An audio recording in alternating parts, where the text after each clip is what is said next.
13세기 이탈리아의 작가죠. 단테가 쓴 신곡이라는 책을 보면 이 죽음에 이르는 7가지 죄를 지은 사람들이 이제 지옥에서 벌을 받는 그런 장면이 나옵니다.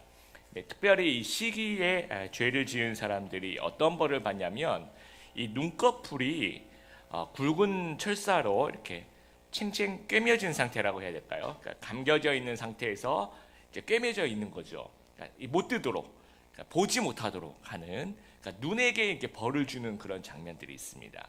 그러니까 왜 하필 눈에게 벌을 줄까요?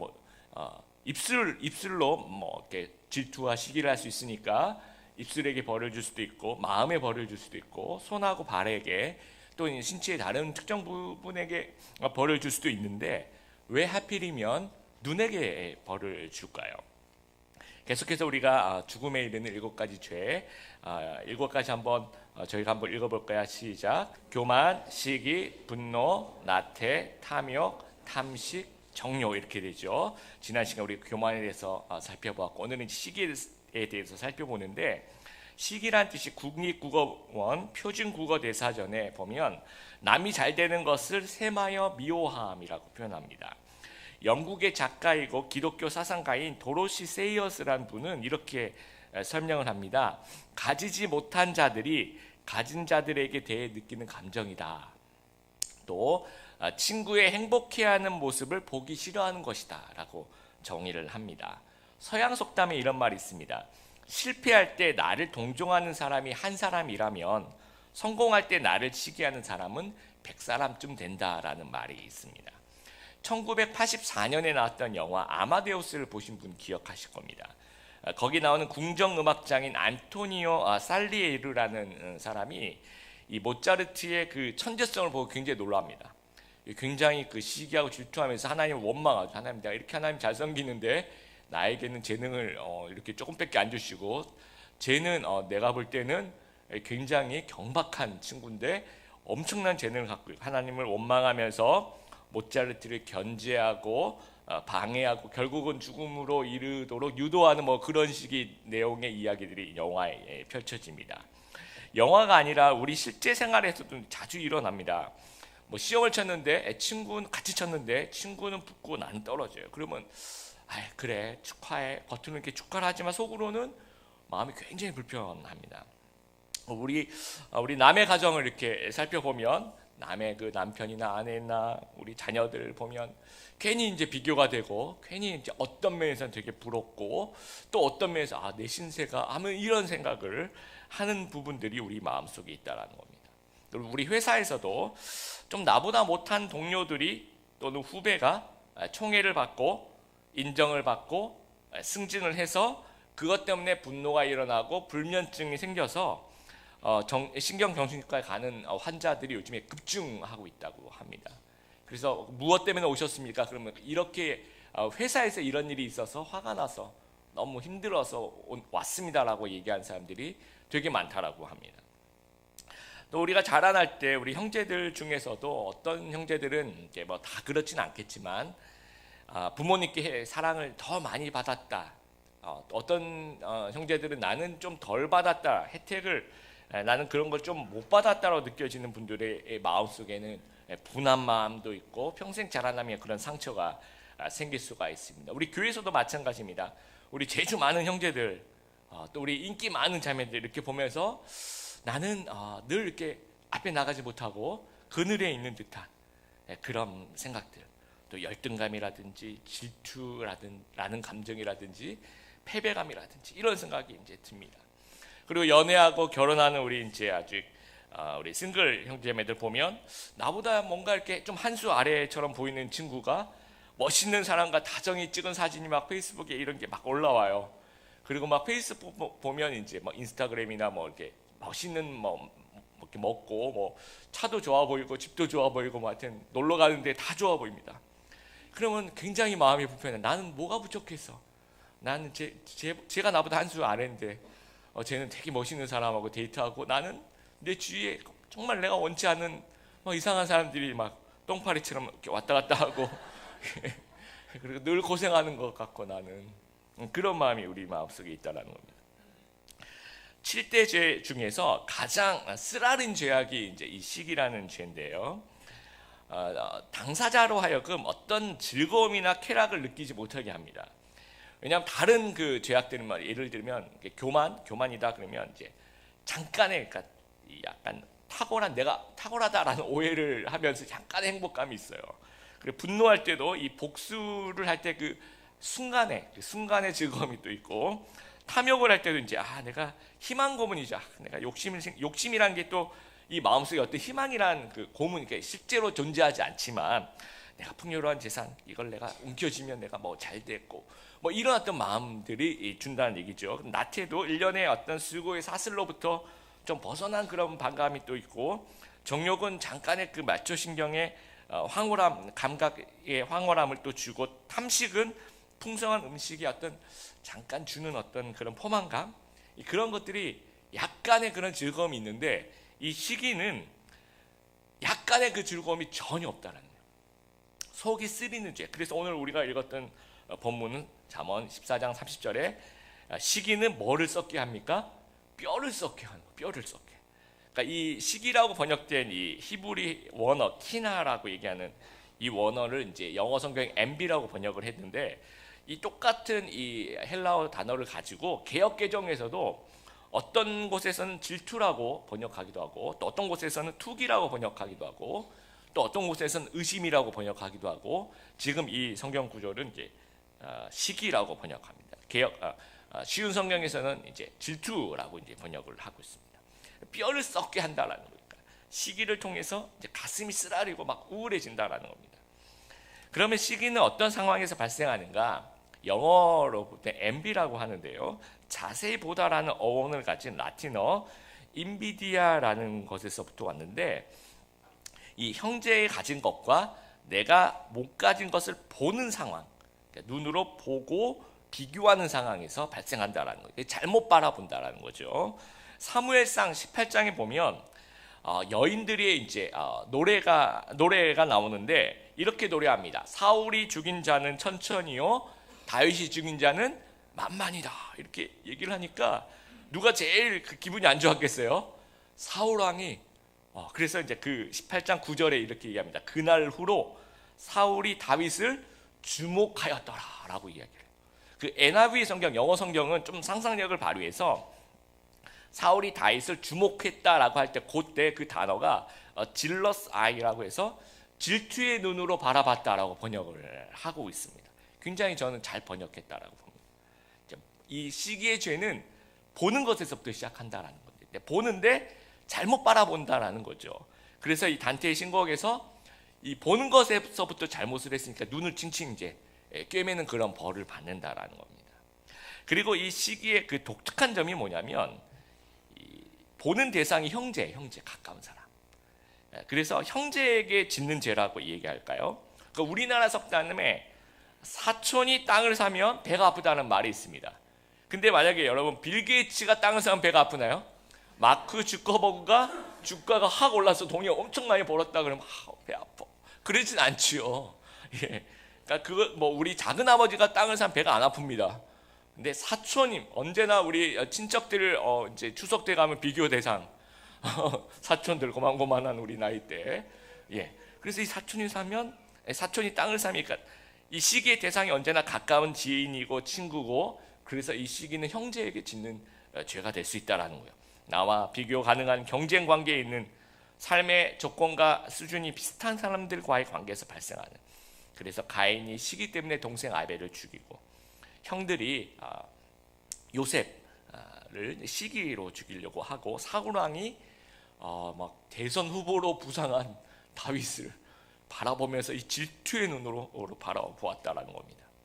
그래서 이제 잘못 바라보면 잘못된 감정이 따라오는데, 두 가지 감정이 따라와요. 하나는 우월감하고 또 하나는 열등감입니다. 그래서 이 시기는 이 두 가지 감정, 이 우월감과 열등감의 그 감정 모두와 손을 잡고 이제 걸어가는 겁니다. 그래서 이 우월감 어떤 상황이 생기냐면, 이제 우리가 불평등하다 느끼는 거. 이거는 내가 더 잘하는데 왜 저 사람이 승진했지? 저 사람이 왜 인기가 더 많지? 왜 저 사람이 칭찬을 받지? 하면서 불평등의 상황에서 느끼는데, 그때 이제 어떤 감정이 먼저 오냐면 이제 교만이라는 죄가 같이 와요. 그래서 저희가 이제 지난 시간에 교만이 제일 뭐랄까요? 이 7가지 죄를 대표하는 죄 중에 하나다라고 말씀드린 것이, 교만하고 시기는 같이 오는 경우가 많이 있습니다. 왜냐하면 교만이 먼저 들어오면서 우월감이 생기는 거예요. 내가 훨씬 더 잘하는데 하면서 이 불평등의 상황에 대한 인식을 하게 됩니다. 그러면서 이제 분노가 일어나게 되는 거죠. 그리고 반대로 또 열등감이 또 생기기도 합니다. 나의 모습을 보면 좀 패배한 것 같고 좀 자괴감이 드는 모습이 있다라는 겁니다. 그래서 시기로 발생하는 두 감정의 결과가 적극적인 공격이 있을 수 있습니다. 탈무드에 보면 이런 얘기가 있어요. 아주 나이 많은 성자가 2명의 동행과 함께 길을 걸어가는데 그 2명의 동행 중에 한 명은 아주 욕심이 아주 많고, 또 나머지 한 명은 시기가 아주 많은 사람과 함께 이 동행을 하고, 끝날 때쯤 이제 동행이 끝날 때쯤 이제 이 나이 많은 성자가 이렇게 얘기합니다. 내가 너희 한 명한테, 내가 너희 둘한테 선물을 줄 텐데 둘 중에 한 명이 만약에 뭐 어떤 걸 주세요라고 얘기하면 그러면 그 사람에게 그것을 주고, 그리고 그 옆에 있는 사람에게는 2배를 주겠다라고 얘기를 합니다. 그러니까 욕심이 많은 사람은 말을 할까요, 안 할까요? 절대로 말 안 하죠. 욕심이, 아니 내가 얘기하면 저 사람이 2배를 더 받으니까 나는 더 받고 싶은 거예요. 그러니까 절대로 얘기를 안 합니다. 그러니까 침묵을 지키고 막. 그러니까 옆에 이 시기에 가득한 사람은 이게 너무 이제 시기가 나는 거예요. 그래서 이제 입을 열어서 이렇게 얘기합니다. 저의 한쪽 눈을 빼주세요. 라고 얘기를 합니다. 그럼 자기 한쪽 눈을 빼면 이 옆 사람은 어떻게 됩니까? 눈 2개를 뽑아야 되는 상황이 되는 겁니다. 그래서 이런 어떤 적극적인 공격이 있다라는 거예요. 또 소극적인 회피가 있을 수 있는데, 의욕을 상실하면서 공동체를 떠나는 경우가 많아요. 특히 이제 교회 같은 데서 보면, 저도 이제 제가 아는 분들 이렇게 보니까 이제 같이 교회에서 이렇게 자라납니다. 청년 때부터 이렇게 중학교, 고등학교 이렇게 자라나서, 근데 나중에 이제 임직 선거를 하는데 다 같이 이렇게 친구들이 하는데, 다른 사람들은 이렇게 임직 선거에 대해서 이렇게 되는데 본인은 안 되는 거예요. 그럴 때 이제 아까도 그랬죠. 사촌이 땅을 사면 그런 것처럼 이제 다른 이유로 이제 라고 얘기는 하지만 결국 이제 교회를 옮기더라. 그런 거 보면서 시기 이 두 반응 모두, 그러니까 적극적인 공격도 마찬가지고 소극적인 회피도 마찬가지고, 이 반응이 신자 본인, 우리의 어떤 뼈를 썩게 하는, 그러면서 우리를 파괴해 나가기도 하고 동시에 믿음의 공동체를 또 파괴해 나가기도 한다라는 겁니다. 그럼 시기는 죄인가라고 얘기한다면 성경은 분명히 시기를 죄라고 말하고 있습니다. 로마서의 죄의 목록들, 갈라디아서 5장에 나오는 그 죄의 목록들 안에 분명히 시기라는 죄가 있습니다. 그 중에 하나, 로마서 13장 13절, 우리 설교 노트에 있는 같이 한번 읽어볼까요? 시작. 낮에와 같이 단정히 행하고 방탕하거나 술 취하지 말며 음란하거나 호색하지 말며 다투거나 시기하지 말고. 그리고 베드로전서 2장 1절 같이 읽겠습니다.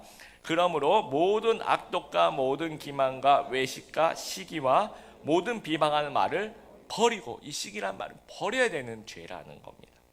아유 목사님, 인간이 그럴 수도 있지요. 예, 인간이 그럴 수도 있지만 우리가 분명히 인식해야 될 것이, 이거는 분명히 하나님께서 우리에게 버리기를 원하시는 그런 죄라는 것을 우리가 좀 인식해야 된다라는 거예요.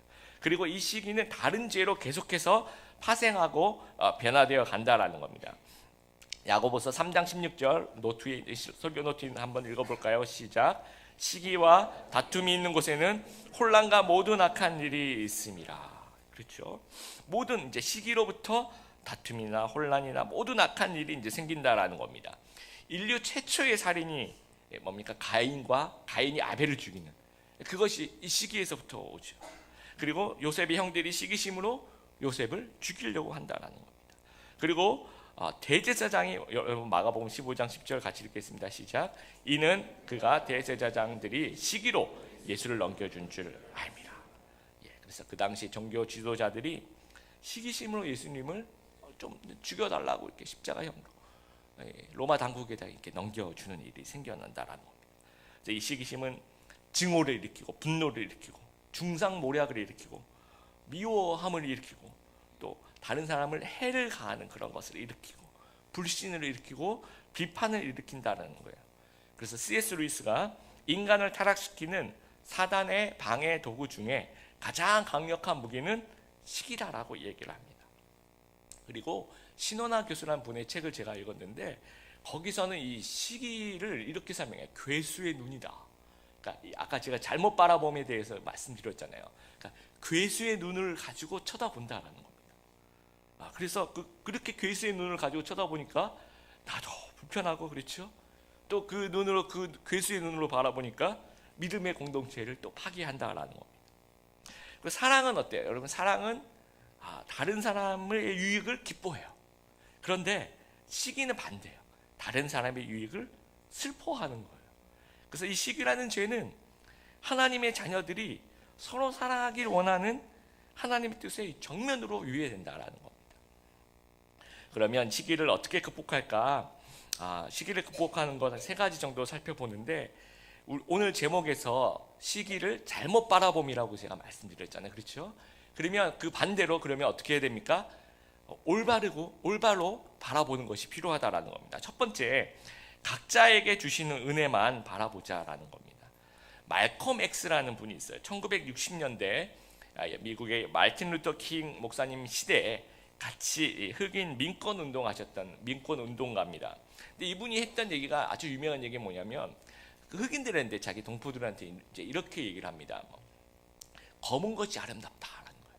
여러분 우리 그 마틴 루터 킹 목사님은 나에게 꿈이 있습니다. I have a dream 하면 그 연설이 되게 유명하잖아요. 근데 말콤 X 이분은 검은 것이 아름답다라는 거예요.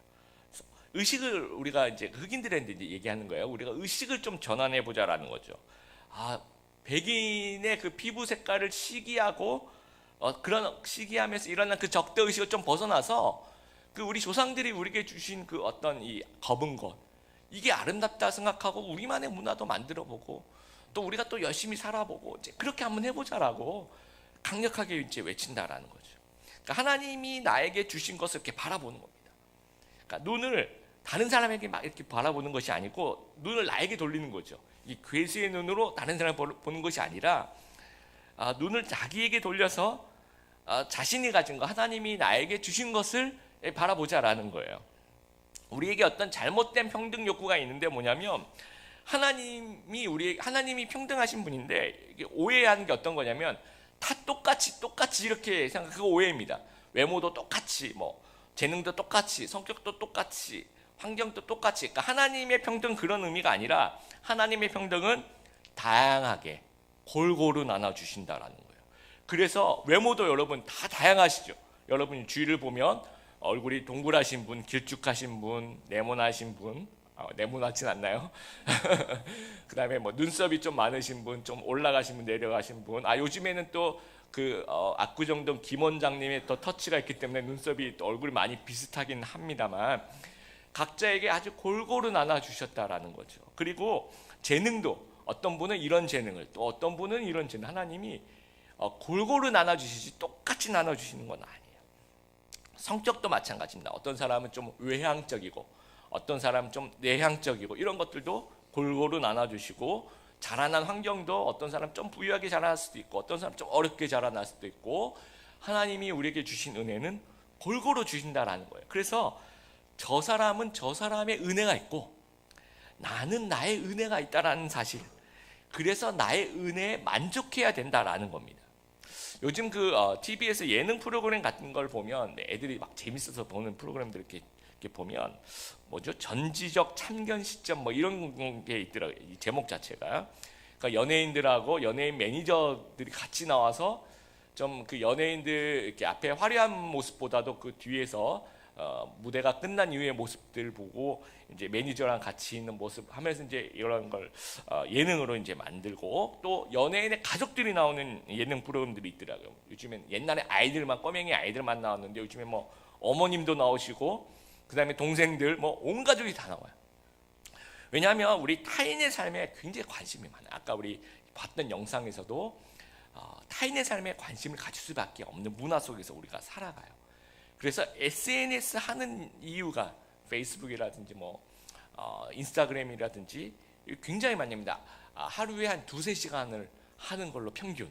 그런데 이제 조사를 해보면 이 SNS를 하면서 느끼는 감정이 가장 많이 느끼는 감정이 무엇입니까? 라고 물어보면 다 시기하는 마음이, 질투하는 마음이 생긴데, 보면 다 좋은 데 가서 먹고 있고 다 좋아 보이고, 그리고 얘가 이렇게 안 생겼는데 사진은 그렇게 나오잖아요. 참 그게 제가 물어보니까 이 100장을 찍어야지 그 각도가 나온다고 하더라고요. 그러니까 그 노력을 하면서 또 자기가 오른쪽이 강하신 분이 있고 또 왼쪽이 강하신 분이 있으시대요. 그렇게 올리니까 이제 우리가 이렇게 보면 시기하는 마음이 굉장히 많이 생기는 거죠. 그래서 여러분, 타인 지향적인 삶, 다른 사람을 보면서 얘는 이렇게 사네, 얘는 이렇게 사네 하면서 나를 자꾸 보게 되잖아요. 이런 걸 이런 걸 타인 지향적인 삶이라고 합니다. 이 타인 지향적인 삶에서 좀 벗어나야 돼요. 네, 자칫 잘못하면 우리가 괴수의 눈으로 잘못 바라볼 수 있다는 거예요. 네, 따라하겠습니다. 부러움은 지는 거다. 이게 하나님이 우리에게 주신 거 감사하면서, 하나님 나에게 이런 은혜를 주셨구나, 저 사람은 저런 은혜를 주셨구나, 이렇게 생각해야지. 부러움은 지는 거다, 여러분 기억하게 되길 바랍니다. 올바로 바라보시는 여러분들 되기를 바랍니다. 두 번째, 하나님의 공평하심을 바라보기를 바랍니다. 여러분, 불공평하다고 느끼게 되면 시기하는 마음이 생깁니다. 내가 재판장이 되는 거죠. 그래서 아까도 말씀드렸지만 시기는 교만하고 언제나 같이 가는 경향성이 있다라는 거예요. 그래서 우리가 이제 스스로 재판장이 되어서 이 불공평을 바로잡기 위해서 복수하는 마음도 생겨나는 거예요. 그러면서 또 공격하게 되고 분노하게 되고 막 중상모략, 얘 원래 이런 애가 아닌데 하면서 뒤에서 막 중상모략하고 뭐 아니면 또는 이제 소극적일 경우 회피하게 되고, 이렇게 하는 나를 정당화시키는 거예요. 왜냐하면 이 불공평을 바로 잡아야 되니까. 근데 여러분, 재판은 재판장이신 하나님께 맡기고 우리는 긴 호흡으로 바라보는 그런 부분이 되게 필요해요. 제가 20대 때 우리 그 학교 우리 친구들 중에서 40대 외모를 가진 친구들이 몇 명 있었어요. 우리 여러분 동기들 중에도 그런 분들이 있을 거예요. 진짜 걔는 하나님 왜 내 얼굴을 이렇게 만드셔서 이렇게 미팅 나가도 불리한 얼굴로 이렇게, 그래서 그랬는데, 저희가 이제 친구들이 40대가 넘어가 중반 이렇게 후반으로 가다 보니까 요즘 만나면 그때 모습 그대로 간직하고 있어요. 그리고 20대 때 그런 경쟁력이 조금 있었던 친구들은 다 얼굴이 허물어지기 시작했어요. 그래서 거의 비슷하게 되고, 이제 나중에 이제 그 나이 드신 우리 어르신들 하신 얘기는 그런 친구들은 60대 돼도 거의 비슷하대요.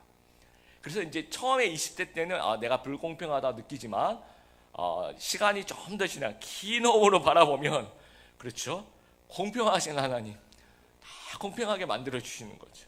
건강도 나는 왜 이렇게 골골하고 그럴까 생각하지만, 여러분, 생생하신 분들보다 골골하신 분들이 어떻게 오래 사세요. 골골하신 분들. 공평하신 하나님이라는 겁니다. 그래서 여러분, 지금은 되게 앞서가는 친구들이 있습니다. 근데 나중에 보면 지금은 좀 어떤 이유 때문에 앞서갈 수도 있지만, 또 시간이 지난 다음에 또 다른 이유 때문에 그 사람은 좀 서행, 앞으로 더 이상 못 나가고, 또 하나님 나를 또 앞에 나가시기도 하고 하면서 결국 시간이 지나가면 비슷해진다라는 거죠.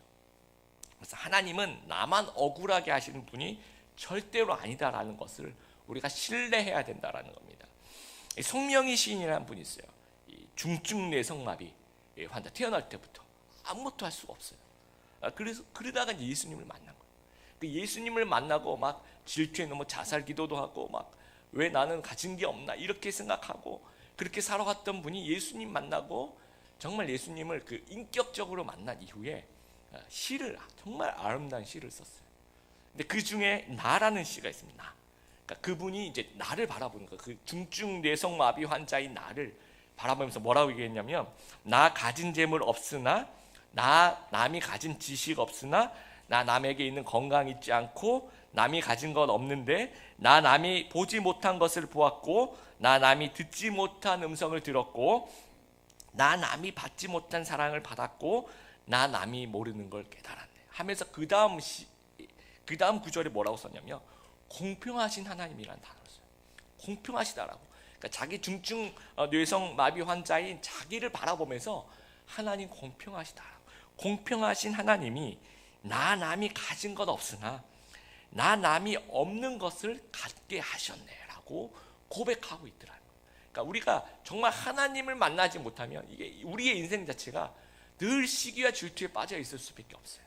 근데 우리가 하나님을 제대로 알게 되면 공평하신 하나님이 내가 남이 가진 것은 없을 수 있지만 또 남이 없는 것을 또 나에게 주신 하나님이시구나, 정말 공평하시구나, 나는 그 하나님을 신뢰할 수 있다라는 거예요.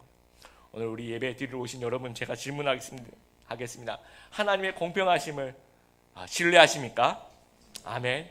예, 하나님의 공평하심, 하나님의 선하심을 신뢰하는 그런 귀한 우리 드림이교회 성도 여러분 되시기를 바랍니다. 세 번째로 이웃을 사랑으로 바라보자라는 겁니다. 시기는 다른 사람의 유익으로 인해 슬퍼하지만 사랑은 다른 사람의 유익을 기뻐합니다.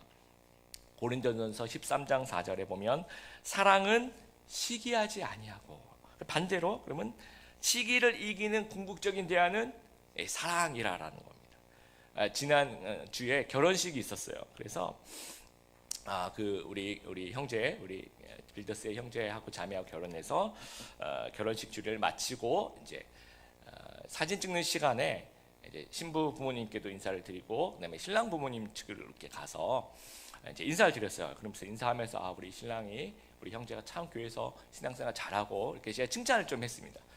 이렇게 막 이게 마음씨도 착하고 이렇게 교회에서 잘 섬기고 막 이렇게 칭찬을 했어요. 그랬더니 그 아버님이 이제 걸쭉한 저를 딱 바라보시면서 그 칭찬을 듣고 씩 웃으시면서 그 걸쭉한 전라도 사투리로 이렇게 얘기하시더라고요.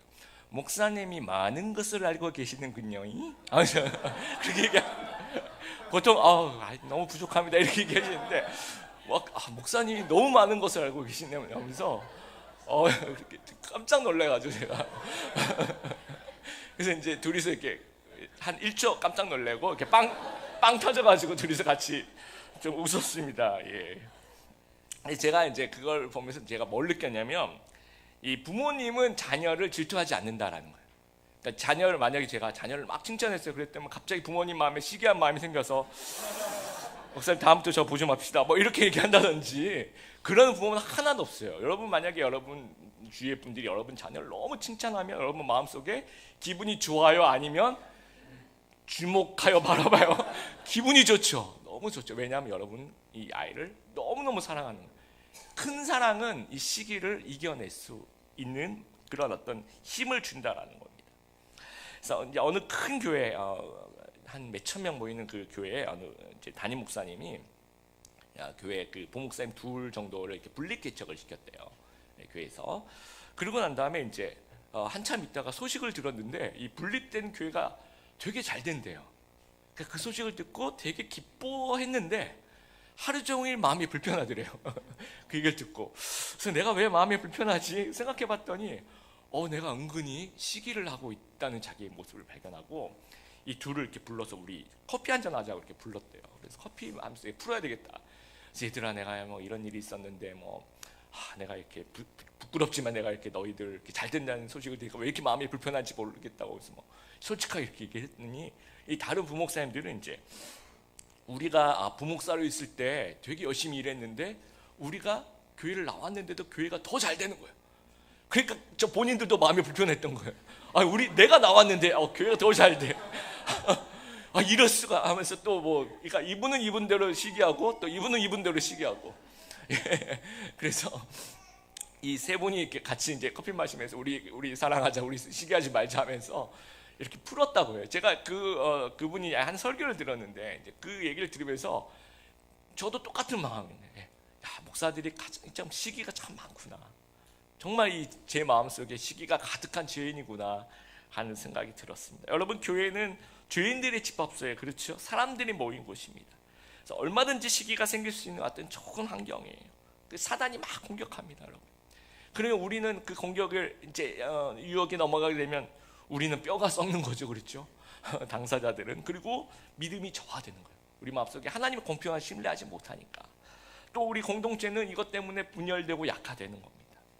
그래서 여러분 질투심이 생길 때 어떤 대상 있죠? 여러분 혹시 시기하는 대상이 혹시 있으세요? 그러면 혹시 그분을 조금 더 약간의 사랑이 아니라 큰 사랑으로 더 사랑해주면 우리가 부모의 마음을 갖는 거죠. 그러면 이 마귀의 공작을 뛰어넘어갈 수 있다라는 겁니다. 그래서 로마서 12장 15절 우리 설교 노트 있는데 같이 한번 읽어볼까요? 시작. 즐거워하는 자들과 함께 즐거워하고 우는 자들과 함께 울라. 우리 마음속에 정말 진심으로 큰 사랑을 가지면 이게 가능해요. 그래서 진심으로 기뻐할 수 있는 저희들이 되었으면 좋겠습니다. 우리는 행복을 최고의 가치로 여기는 세속적인 시대 속에 살고 있습니다. 그래서 행복 지향적인 가치관을 갖다 보니까 잘못된 가치관이죠. 그러다 보니까 우리가 행복하지 못하면 이 불평등하다고 생각하고 이 불평등이 계속 올라오게 되는 불평등을 부추기는 그런 시대 속에 살아가고 있습니다. 그러면서 시기와 질투가 유발되고 죄에 빠지게 된다라는 것. 그러면서 우리가 좀 죄인이라는 사실을 좀 인정했으면 좋겠어요. 하나님, 정말 제가 이 시기로 가득 찬 그런 죄인입니다. 그래서 저는 예수님이 필요하고 예수님의 보혈이 필요하고 예수님의 십자가가 저는 정말 필요한 그런 죄인입니다 라는 마음 가지고 또 하나님 앞에 나오고 또 이 올바로 바라볼 수 있는 내 은혜를 바라보고 또 하나님 공평하심 바라보고 또 이 사랑의 눈으로 또 바라보고 그렇게 올바르게 바라보면서 시기를 극복하는 참된 제자 되시는 귀한 우리 드림의교회 성도들 다 되시기를 주님의 이름으로 축복합니다.